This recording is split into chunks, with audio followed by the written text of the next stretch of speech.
en esta enseñanza, donde Jesús es nuestro modelo a seguir, no se detiene solo en las invitaciones que Él hacía directamente a aquella generación, ni se detiene tampoco en el texto que acabamos de ver hace unos instantes de Juan 13.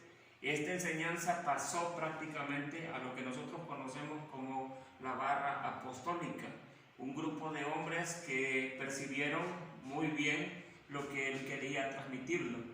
Así que, bueno, quizá el hombre más cercano que podemos considerar al Señor Jesucristo fue el apóstol Pedro.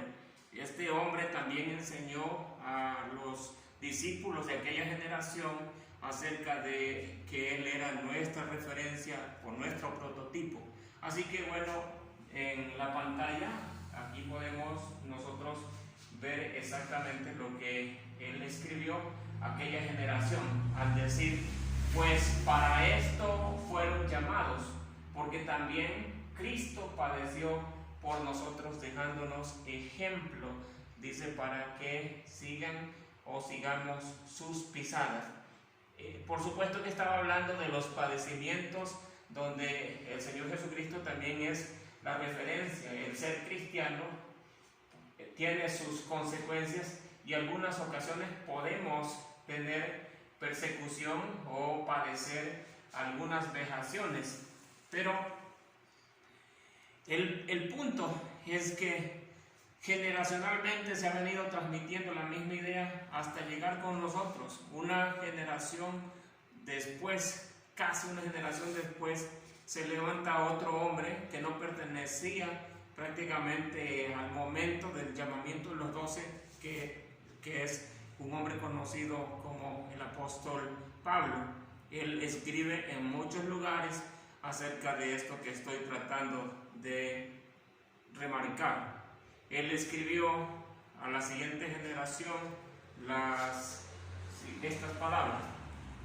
Él imitaba a Jesús, así que dijo: sean imitadores de mí como yo de Cristo. Hay una infinidad de textos que podríamos hacer alusión. Este mismo escritor, en otra parte de la Biblia, también hizo una anotación que dice que debemos de tener el mismo sentir que hubo en Cristo Jesús. Así que creo que debemos de pensar como Cristo, debemos de actuar como Cristo y hablar como lo hacía nuestro Señor Jesucristo, tratar de imitarlo en todos los sentidos. Pero hay un texto más todavía que quiero hacer énfasis y dejarlo prácticamente como algo concreto. Creo que es el texto más contundente que podemos citar en esta enseñanza, el que escribiera el discípulo amado de nuestro Señor Jesucristo, el apóstol Juan. Juan escribió lo siguiente: el que dice que permanece en Él debe andar como Él anduvo. Debemos andar como Jesús, actuar como Jesús, y lo que quiere decirnos como algo concreto es que permanecer en Él significa, en otras palabras, imitarlo. No basta con tener una camiseta o una leyenda que diga que tú amas a Jesús, sino es necesario tratar de ser como Él es. Ahora, el texto que traemos de referencia para esta enseñanza es capítulo 14 del Evangelio de Mateo.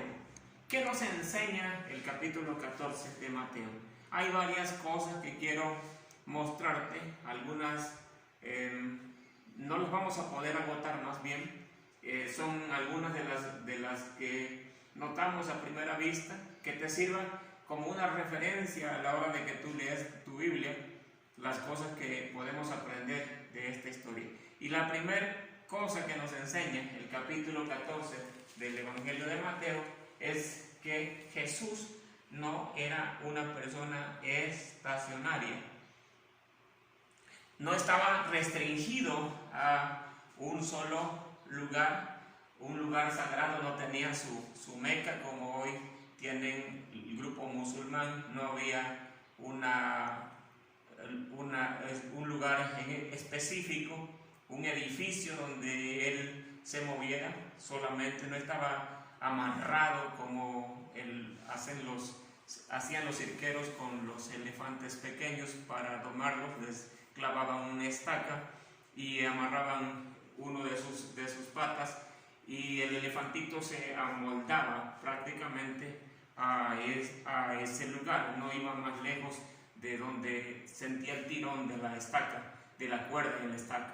Así que bueno, nosotros vemos a un Jesús que no está ligado, está casado con un área o con un lugar en específico.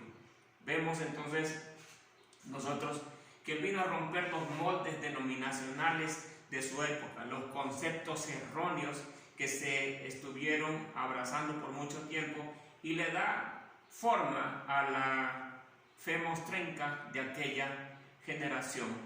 Un claro ejemplo de lo que afirmo en romper los moldes es la conversación que él sostiene con una mujer de origen samaritano. Esta generación de la que estoy hablando creían que había un monte sagrado en donde se tenía que adorar. Por generaciones estuvo sosteniendo esta idea, y por supuesto nacemos bajo estas creencias. Los judíos, por el contrario de ellos, creían que era Jerusalén el lugar sagrado donde se tenía que adorar. Así que su fe se centraba en lugares específicos. Pero el Señor Jesús vino a mostrarnos algo muy diferente.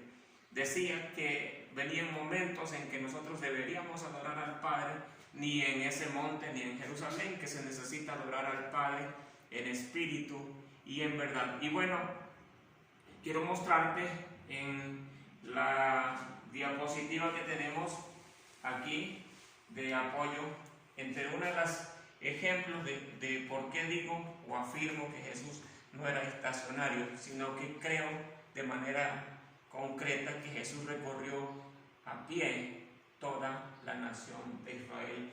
Pero Mateo 4:21 nos dice que recorrió, por ejemplo, Jesús toda Galilea. Él pertenecía al área de Galilea, así que fueron beneficiados por las enseñanzas de Jesús. Pero Mateo 9:35 es un texto todavía más específico, donde dice que Jesús recorría todas las ciudades y aldeas. Quiere decir, sus enseñanzas no solamente estaban restringidas a los monopolios, a las ciudades grandes, sino también a los lugares pequeños, que puede ser abandonados, desérticos, donde por supuesto no había las comodidades que se podían encontrar en las ciudades. Pero ¿qué hacía Jesús en estos recorridos? No, por supuesto que no era nada lo que nosotros pudiéramos imaginar como alfombras de aserrín y cosas por el estilo, sino él hacía un trabajo específico. Dice que él iba enseñando en las sinagogas de ellos y también predicando el evangelio del reino. Pero esto va un poquito más lejos. Enseñar, predicar son por lo regular cosas que se pueden hacer, como en mi caso, que estoy grabando este video, es una enseñanza a una predicación, si usted lo quiere tener de esta manera, pero a fin de cuentas son palabras. El texto nos muestra que Jesús no solamente tenía discursos, dice que él iba sanando toda enfermedad y toda dolencia en el pueblo. Así que él era una referencia, y nosotros tendríamos que aprender de esta referencia. Cuando él decía que a sus discípulos, cuando les envía a predicar, cuando les dice vayan a todas las naciones, es porque él, antes de ordenarlo, él lo hizo, él recorrió los lugares. La iglesia debería de tener estas referencias, pero como mencionaba, no solamente son palabrerías. El ministerio de cualquier iglesia o de cualquier hombre de Dios no deberían de ser solamente discursos como lo que nosotros vemos de manera continua en diferentes lugares. Vemos personas que sus enseñanzas se escuchan muy buenas, Pero el reino de Dios no es palabrería, no son solamente enseñanzas, no son solamente llamadas al arrepentimiento, sino también significa sanidad, significa liberación. Dice en el texto que Él sanó prácticamente a todos. Pero esto no se queda allí. El apóstol Pablo nos dice lo siguiente. Dice que a la iglesia de Corinto le dijo: y ni mi palabra y ni mi predicación fue con palabras persuasivas, dice, de humana sabiduría, sino con demostración del Espíritu y de poder, para que la fe de ustedes no esté fundada en la sabiduría de los hombres, sino en el poder de Dios. Y otro texto más dedicado a la misma iglesia es: porque el reino de Dios no consiste en palabras, sino en poder. Así que, hermanos, la idea que les quiero transmitir: necesitamos ir a las Escrituras y aprender lo que Jesús nos quería decir en sus enseñanzas.